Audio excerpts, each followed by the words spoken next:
ഞങ്ങളുടെ ഐറ്റിനറി പ്രകാരം ഫസ്റ്റ് ഞങ്ങൾ ഫുക്കറ്റ് ആൻഡ് ക്രാബി കവർ ചെയ്യാമെന്നാണ് ഞങ്ങൾ ഉദ്ദേശിക്കുന്നത്. കാരണം ഞങ്ങൾ റിട്ടേൺ ഫ്ലൈറ്റ് ഉള്ളത് ഈ സെയിം ബാങ്കോക്കിൽ നിന്ന് തന്നെയാണ്, സുവർണഭൂമി എയർപോർട്ടിൽ തന്നെയാണ്.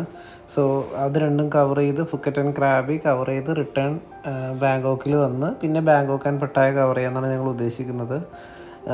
ഇവിടെ ബാങ്കോക്കിലെ സുവർണഭൂമി എയർപോർട്ടിൽ നിന്നാണ് ഇമിഗ്രേഷൻ വിസ ഓൺ അറൈവൽ പരിപാടികളൊക്കെ ഉള്ളത്. അത് ഇവിടെ നിന്ന് കംപ്ലീറ്റ് ചെയ്തിട്ട് ഡൊമസ്റ്റിക് ഫ്ലൈറ്റ് എടുത്തിട്ടാണ് നമ്മൾ ഫുക്കറ്റിലേക്ക് പോകുന്നത്. 1.5 മണിക്കൂർ ഫ്ലൈയേ ഉള്ളൂ. ആൻഡ് ഫ്ലൈറ്റ് ടിക്കറ്റ് ചീപ്പറാണ്. സെയിം ഓൾമോസ്റ്റ് 2000 ബിലോ 2000 ആവുള്ളൂ. നമ്മളപ്പോൾ ലോക്കൽ ട്രാൻസ്പോർട്ടേഷൻ വഴി പോകാനും പറ്റും. പക്ഷേ ഏറ്റവും ബെറ്റർ ഇതാണ്. 1.5 മണിക്കൂർ കൊണ്ട് നമുക്ക് അവിടെ റീച്ച് ആകാൻ പറ്റും. ആൻഡ് ഫുക്കറ്റ് എയർപോർട്ടിൽ റീച്ചായി നമ്മൾ ഹോട്ടലിലേക്ക് പോകാൻ വേണ്ടിയിട്ട് ടാക്സി എടുക്കേണ്ട ആവശ്യമില്ല. നമുക്ക് ഇവിടെ മിനി ബസ് സർവീസാണ് മെയിനായിട്ടുള്ളത്. ആ മിനി ബസ് സർവീസ് എയർപോർട്ടിൻ്റെ വെളിയിലേക്ക് ഇറങ്ങുമ്പോൾ തന്നെ അവിടെ കുറേ ആൾക്കാരുണ്ടാവും. 160 ബാത്തിന് അവർ എയർപോർട്ടിൽ നിന്ന് നമ്മുടെ ഹോട്ടലിലേക്ക് അവർ ഇറക്കിത്തരും. ഹലോ, നമ്മൾ ചെക്കിങ് കഴിഞ്ഞ് ഫ്രഷ്നപ്പ് ആയിട്ട് നമ്മൾ അടുത്ത് തന്നെയാണ് വാക്കിംഗ് സ്ട്രീറ്റ് ഉള്ളതാണ് വീട്ടിൽ. സോ ബംഗ്ലാവ് റോഡ് എന്നാണ് ഇത് പറയുന്നത്. സോ ഇവിടുന്ന് ഞങ്ങൾക്ക് വാക്കിംഗ് ഡിസ്റ്റൻസേ ഉള്ളൂ. So we going straight to the and അവിടുത്തെ വിശേഷങ്ങളൊക്കെ അവിടെ എത്തിയിട്ട് കാണിച്ചു.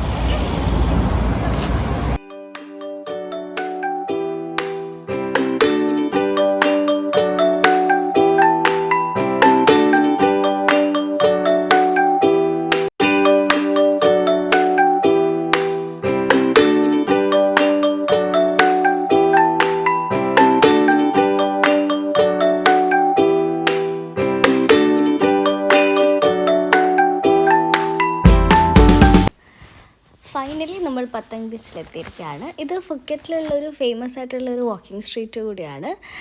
ഭയങ്കര ഹാപ്പനിങ് പ്ലേസ് ആണ്. ഫുൾ കളർഫുള്ളും പാട്ടും ഡാൻസും ഒക്കെ ആയിട്ട് ഒരുപാട് സ്റ്റോൾസൊക്കെ ഉണ്ട് ഇതിനുള്ളിൽ.